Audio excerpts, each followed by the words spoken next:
Bienvenidos a nuestro podcast La Biblia en un año, episodio 170. El tema de hoy, ¿cómo descubrir los tesoros inagotables de la Biblia? Excelente tema, porque hay muchos tesoros que por no ser descubiertos no los estamos disfrutando. Mi primer encuentro con Jesús fue por medio de la lectura de la Biblia. Desde entonces la he leído prácticamente todos los días de mi vida. Aunque he leído muchas veces cada pasaje de la Biblia, constantemente veo y descubro cosas nuevas. La Biblia está llena de tesoros inagotables para que tú leas y digieras, por medio de los cuales puedes encontrar a Dios, pero no siempre es un libro fácil de entender. Un ingrediente clave para comprender mejor la Biblia es reconocer el lenguaje y el género literario que está usando el autor, es decir, el tipo de literatura que usa y por lo tanto lo que el autor pretende con ella. Vamos a leer el primer texto bíblico que lo encontramos en Salmos capítulo 75. Vamos a leer versos 1 al 10. Gracias, Señor, es el título. Al director, al compás de no destruyas, canción de Asaf. Te agradecemos, oh Dios, te damos gracias, pues estás cerca y la gente habla de las maravillas que haces. Estamos leyendo en PDT, perdónenme que no les avisé de una vez, es PDT, Palabra de Dios para Todos. Tú dices: en el momento adecuado voy a juzgar con justicia. Cuando la tierra y todo el mundo tiemblan y están a punto de caer, yo soy quien les devuelvo la fuerza. Les digo a los orgullosos: no sean presumidos. A los malos les digo: no sean arrogantes. No se las den de fuertes ni sean testarudos. La importancia que uno tiene no viene del oriente, ni del occidente, ni del desierto. Dios es el único capaz de juzgar. A unos los humilla y a otros les da importancia. El Señor tiene en su mano una copa llena de vino espumoso mezclado con especias. Sí, Señor.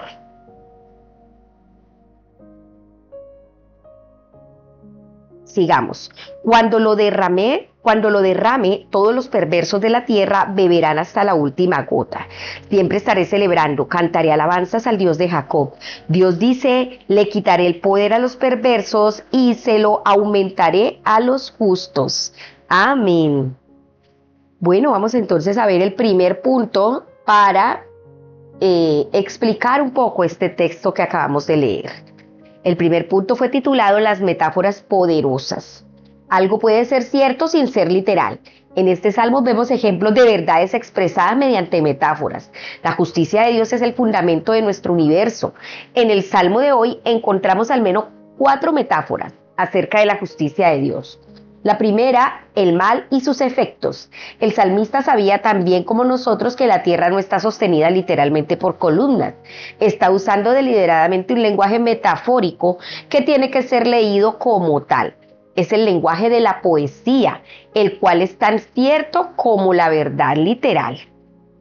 ¿Sí? Entonces la metáfora es algo que se usa para explicar otra cosa, pero se hace en un lenguaje poético. El estremecimiento de la tierra y sus pueblos es una metáfora acerca de los efectos del mal. La inmoralidad socava la estabilidad de la tierra y la sociedad. El Señor proclama que Él sostiene su creación por su gracia, cuando dice en el verso 3, soy yo quien afirma sus columnas. Lo otro que encontramos aquí es el poder y sus problemas. Los cuernos simbolizan el poder. De nuevo, la palabra se usa metafóricamente. Se trata de un lenguaje poético. Dios exalta el cuerno, es decir, el poder de los justos, y corta el cuerno, o sea, el poder de los impíos. El poder puede corromper fácilmente y llevar a la arrogancia. Dios dice a los arrogantes: no hagan gala de la soberbia. Lo otro que encontramos es el ministerio y su poder. Cuando dice la mano del Señor, se usa como un símbolo de su grandeza y poder. Se trata de un lenguaje antropomórfico, en el que las palabras se usan para asignar una forma o un atributo humano a algo que no es humano. Eso es lo que significa antropomórfico, ¿sí? Que se usan las palabras para asignar una forma o un atributo humano a algo que no es humano, por lo menos aquí que se usa la mano del Señor para simbolizar el poder. Cuando imponemos las manos al interceder o ministrar, nuestras manos pueden hacer muy poco, pero simboliza el poder omnímodo de Dios trabajando por medio de nosotros.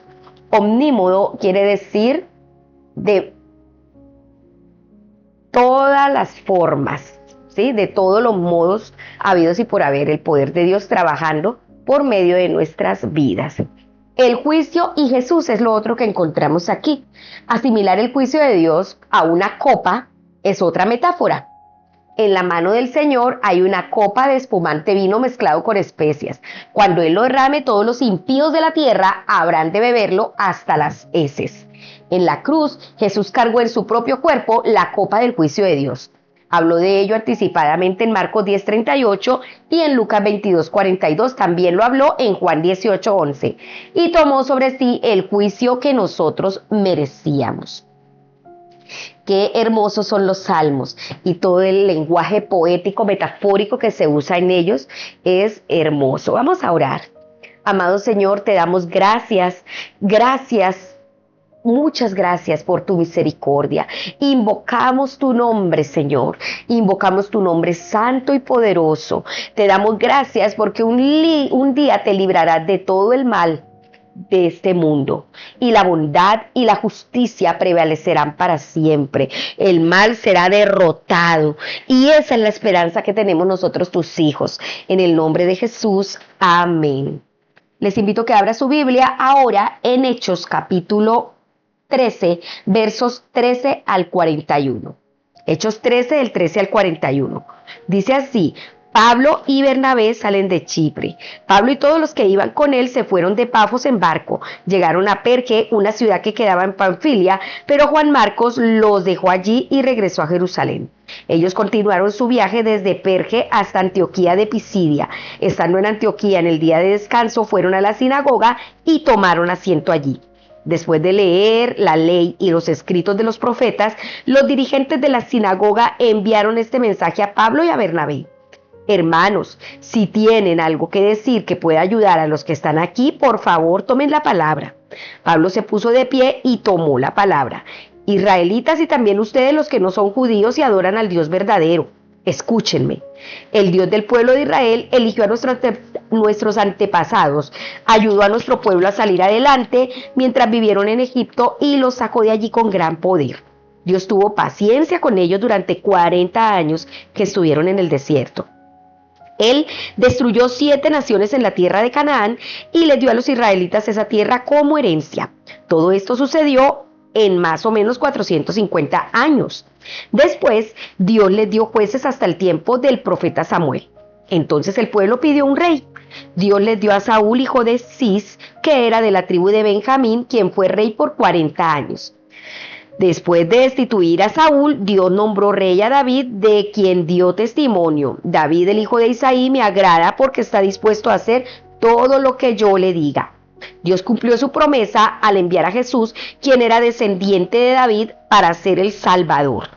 Antes de que Jesús viniera, Juan anunció su mensaje al pueblo de Israel. Juan les dijo que se bautizaran para demostrar que querían cambiar su vida. Cuando Juan estaba terminando su trabajo, dijo: ¿Quién creen ustedes que soy yo? Yo no soy el Mesías, pues él viene después de mí y no soy digno ni de desatarle sus sandalias. Hermanos, hijos de la familia de Abraham, y ustedes que adoran al Dios verdadero, escuchen. Este mensaje de salvación ha llegado a nosotros. Los que viven en Jerusalén y sus líderes no reconocieron a Jesús, y al condenarlo cumplieron las palabras de los profetas que se leen cada sábado. Ellos no pudieron encontrar una razón para matar a Jesús, pero le pidieron a Pilato que lo matara. Cuando ya habían cumplido todo lo que se dijo acerca de Jesús en las escrituras, lo bajaron de la cruz y lo pusieron en un sepulcro. Pero Dios lo resucitó, aleluya. Después, los que lo habían acompañado desde Galilea hasta Jerusalén, vieron a Jesús durante muchos días. Ahora ellos son sus testigos ante todo el pueblo. Nosotros les anunciamos la buena noticia acerca de la promesa que Dios les hizo a nuestros antepasados. Como descendientes de ellos, recibimos de parte de Dios el cumplimiento de la promesa, cuando Jesús resucitó de la muerte, como dice el segundo Salmo. Tú eres mi hijo, hoy me he convertido en tu padre. Dios resucitó a Jesús para que él nunca regrese a la tumba a descomponerse. Entonces Dios dijo, yo les daré las promesas verdaderas y santas que le hice a David. Por eso dice en otro lugar, tú no dejarás que tu santo se pudra en la tumba. En vida, David hizo lo que Dios quería. Después murió y lo enterraron con sus antepasados. Su cuerpo se pudrió en la tumba, pero Jesús, al que Dios resucitó de la muerte, no se pudrió en la tumba. Entiendan esto. Hermanos, el perdón que ustedes no pudieron alcanzar por medio de la ley de Moisés, lo reciben por medio de Jesús. Todo el que tiene fe en él es aprobado por Dios. Pero tengan cuidado, los profetas dijeron lo que pasaría. No dejen que eso les pase a ustedes. Escuchen, ustedes que dudan, asómbrense y desaparezcan, porque en su tiempo yo haré algo que ustedes no creerán, aun cuando alguien se lo explique. Amén. Bueno, vamos entonces a ver el segundo punto, que se ha titulado Hechos históricos.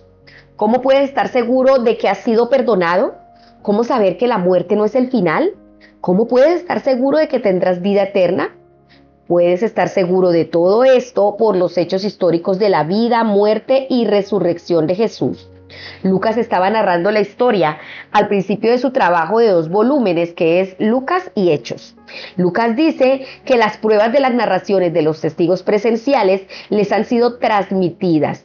Él ha investigado concienzudamente todo y ha escrito ordenadamente para que llegues a tener plena seguridad de lo que te enseñaron. Eso lo encontramos en Lucas 1 del 3 al 4. El pasaje de hoy describe la historia de los viajes de Pablo y da cuenta de su discurso. De la misma manera, Pablo habla en él de los hechos históricos. Vuelve a contar la historia del pueblo de Dios, de los hechos históricos del Éxodo, los años del desierto, la conquista de Canaán, los jueces y los reyes. Todo ello para llegar hasta David, de cuyos descendientes vendría el Jesús histórico. Pablo prosigue centrándose en los hechos históricos de la muerte y en concreto la resurrección de Jesús, haciendo 4 afirmaciones acerca de la resurrección. Lo primero que afirma es la acción de Dios. Dice que lo bajaron del madero y lo sepultaron, pero Dios lo levantó de entre los muertos. Lo que Dios había prometido en el Antiguo Testamento lo cumplió en el Nuevo Testamento al resucitar a Jesús, como se había profetizado en el Antiguo Testamento, tal como está escrito en el segundo Salmo. Lo segundo que encontramos es el hecho histórico. Dios lo resucitó. La resurrección no es una metáfora ni algo que se experimenta existencialmente, solo dentro de nuestros corazones. Es, como dice Pablo, un hecho histórico. La resurrección física de Jesús ocurrió realmente. Jesús resucitó corporalmente de entre los muertos. Durante muchos días lo vieron los que habían subido con él a Galilea, a Jerusalén, y ellos son ahora sus testigos ante el pueblo. Lo tercero que encontramos es el suceso único. La resurrección de Jesús fue un suceso único en la historia. Pablo pone en contraste a Jesús con David, quien fue sepultado con sus antepasados y su cuerpo sufrió corrupción. Puede que otros hayan sido resucitados para morir después, pero en cambio Jesús fue resucitado y su cuerpo nunca conoció la corrupción. Dios lo resucitó para que no volviera jamás a la corrupción. O sea, para que su cuerpo no se descompusiera. Y lo cuarto que encontramos es las buenas noticias. Estas son las buenas nuevas que Pablo predicó. La resurrección significa que la cruz fue efectiva y el perdón de los pecados es posible. Todo aquel que cree es justificado. Tu pasado ha sido arreglado y puedes vivir en una relación correcta con Dios. El hecho histórico de la resurrección tiene grandísimas implicaciones para tu vida y tu futuro. Si Jesús murió, fue sepultado y resucitado por Dios, eso significa que un día aquellos que crean en Él y hayan muerto serán resucitados por Dios para la vida eterna. Eso lo dice en 1 Corintios 15 y 1 Tesalonicenses 4 del 13 al 18. Les invito a que puedan escudriñar esos pasajes para que puedan tener una más amplia información y revelación de la palabra. Bueno, vamos a orar.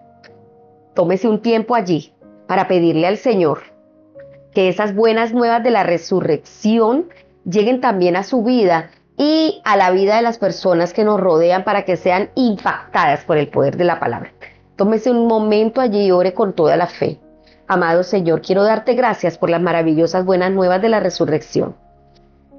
Gracias, Señor, porque mis pecados son perdonados y soy justificado para no temer a la muerte. Ya no hay temor de la muerte, porque tú venciste a la muerte. Ayúdame como a David a servir tu propósito para mi generación, proclamando este mensaje a cuanta gente me sea posible. Ayúdame, Señor, a dejar este legado de salvación, enseñarles el mensaje de la resurrección que trae buenas nuevas de salvación. En el nombre de Jesús, amén. Amén. Ahora vamos a leer el primer libro de Reyes, Primero de Reyes capítulo 6. Vamos a leer desde el verso 1, todo completico. Y también vamos a leer el capítulo 7. ¿Listo? Entonces empecemos con Primero de Reyes 6. Salomón construye el templo. Así que Salomón empezó a construir el templo del Señor 480 años después de que los israelitas habían salido de Egipto. La obra se inició en el 4º año del reinado de Salomón en Israel en el mes de Zif, que es el segundo mes del año. El templo que el rey Salomón construyó para el Señor medía 27 metros de largo, 9 metros de ancho y 13 metros de alto. La entrada del templo mismo medía 9 metros de largo y 9 metros de ancho.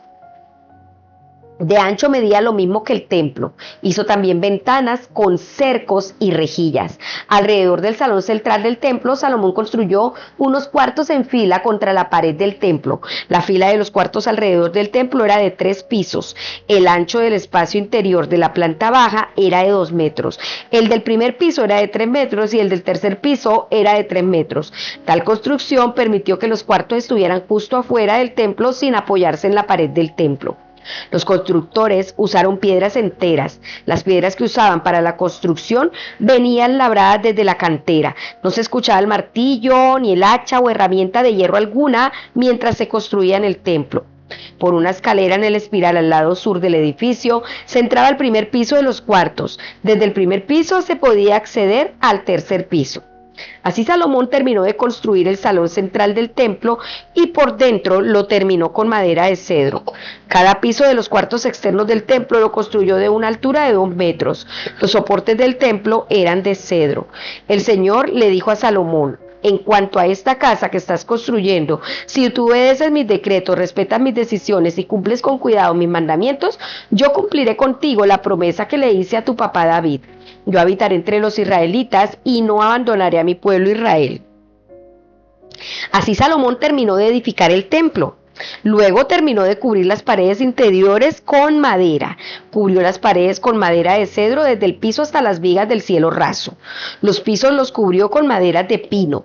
Los últimos 10 metros al fondo del templo los recubrió y terminó completamente en cedro desde el piso hasta las vigas del techo.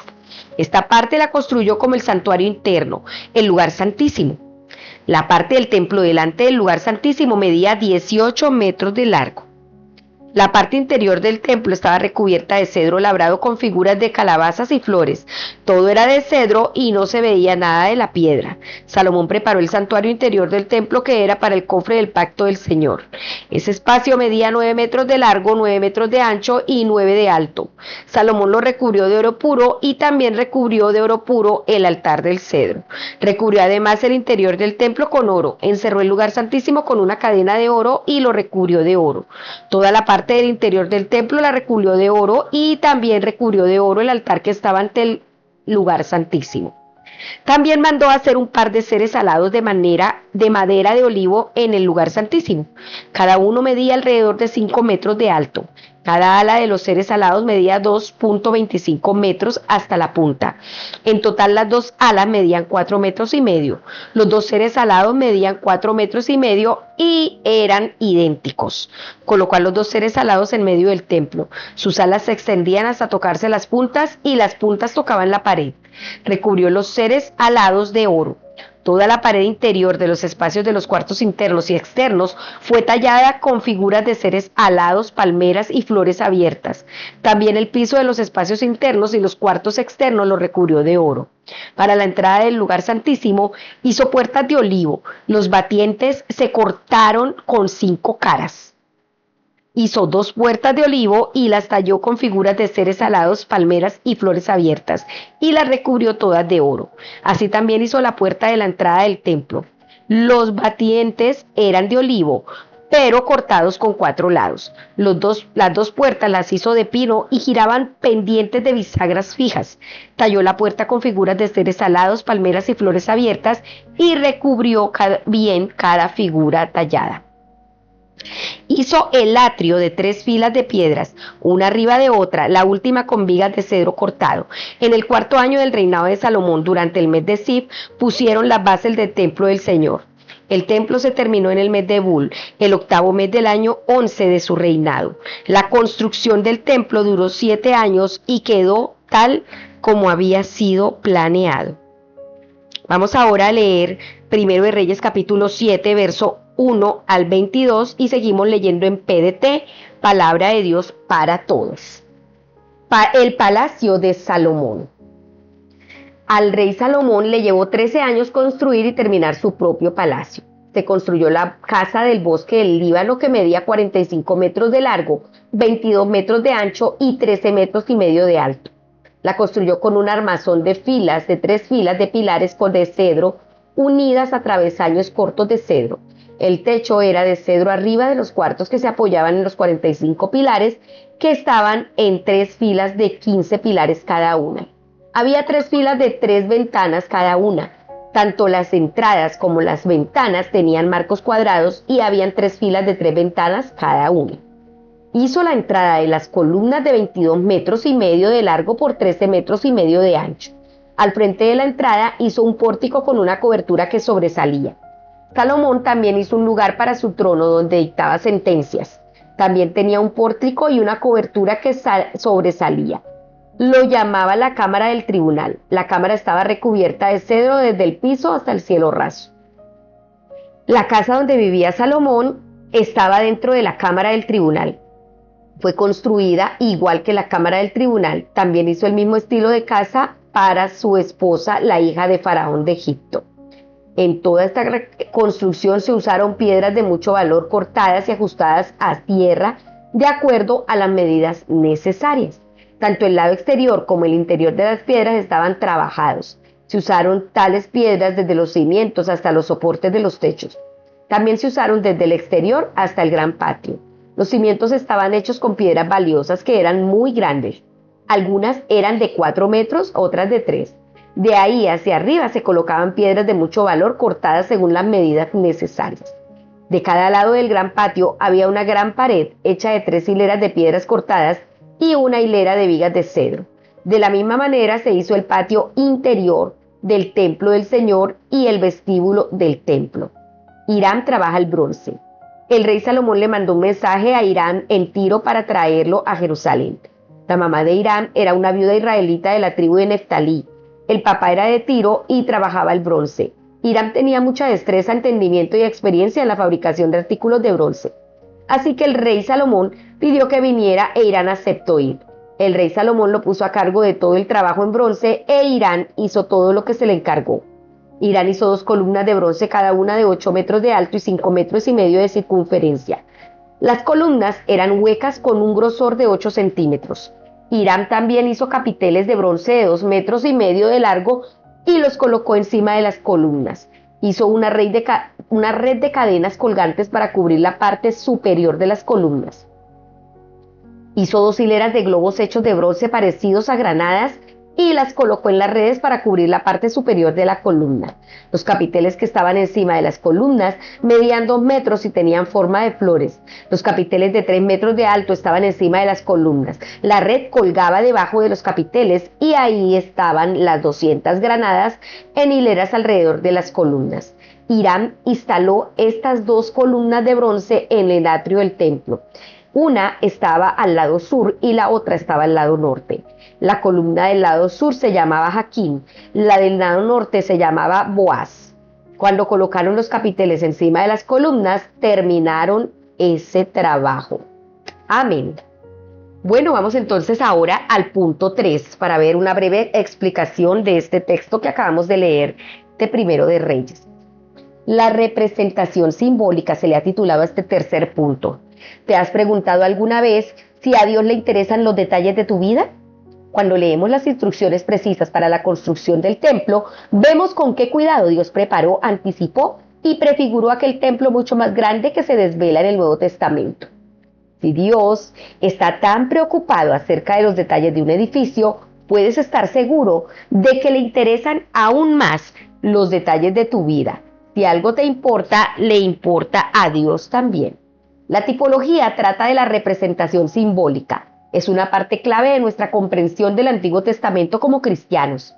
Algunas de las grandes verdades del Nuevo Testamento son anticipadas en la historia de salvación del Antiguo Testamento. Por ejemplo, Adán es descrito como la figura o arquetipo de Cristo en Romanos 5:14. El templo del Antiguo Testamento puede ser visto como un prototipo del templo del Nuevo Testamento, el pueblo de Dios. En este pasaje tenemos una descripción del templo en cuya construcción Salomón invirtió 7 años. Ahí lo leímos en Primero de Reyes 6:38. Fue diseñado como la morada de la presencia de Dios en la tierra, cuando Él les dijo, viviré entre los israelitas. Por ende, la excelencia era de la mayor importancia porque era el lugar de la presencia de Dios y su nombre estaba en el fuego. Lo hicieron todo lo bien humanamente se podía, lo que humanamente se podía. Era deslumbrante y no se escatimó en gastos. Si la excelencia era un valor altísimo para ellos, debería serlo aún más para nosotros ahora que la presencia de Dios está en nosotros. Merece la pena resaltar que Dios no tiene prisa. Salomón comenzó a construir el templo del Señor en el 4º año del reinado en Israel, en el mes de Sib, que es el segundo mes. Habían transcurrido 480 años desde que los israelitas salieron de Egipto. El templo del Antiguo Testamento apunta hacia el pueblo de Dios. Nosotros somos la casa de Dios. Esta es una verdad que tiene que quedarnos clara. Dios vive individualmente en cada uno de nosotros. Tu cuerpo es el templo del Espíritu Santo, como lo dice en 1 Corintios 6:19. La iglesia es hoy el templo sagrado en el que Dios mora por su Santo Espíritu. Podemos ver también en Efesios 2, del 21 al 22.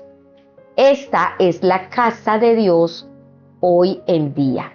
Vamos a orar, a darle gracias a Dios por permitirnos nosotros ser ese templo del Espíritu.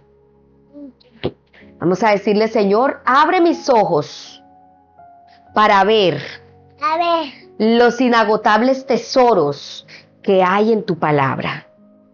Ayúdame a leer, a subrayar, a aprender y a digerir interiormente la verdad de la Biblia, expresada en todos los lenguajes e imágenes. Por encima de todo, ayúdame a ver a Jesús crucificado y resucitado entre los muertos, aquel de quien trata toda la Biblia. Te lo pido, Señor. Por favor, revélame tu palabra. Revélame la cruz de Jesús y la resurrección de Jesús.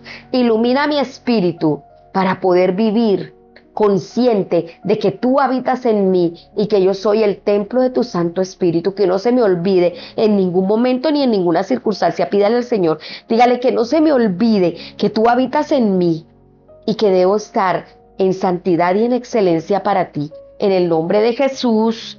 Amén. Ahora vamos al comentario de la pastora Pipa. Ella tomó Hechos 13 del 38 al 39, donde dice, sepan que por medio de Jesús se les anuncia a ustedes el perdón de los pecados. Ustedes no pudieron ser justificados de esos pecados por la ley de Moisés, pero todo el que cree es justificado por medio de Jesús.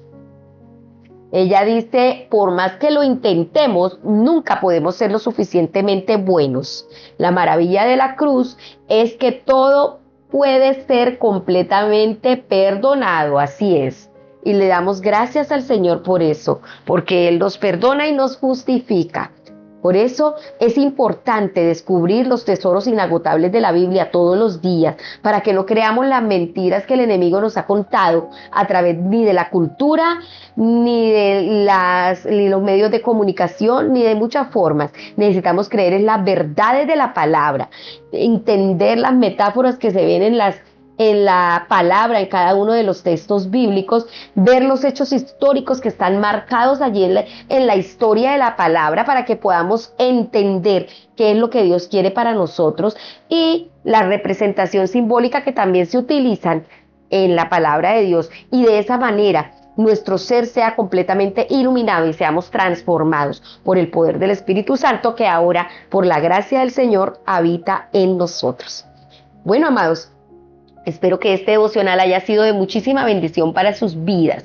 Recuerden que fue escrito por el pastor Nicky Gumbel de la iglesia HTB en Londres, y la voz de este podcast es de Marisol Rojas. Que el Señor les bendiga.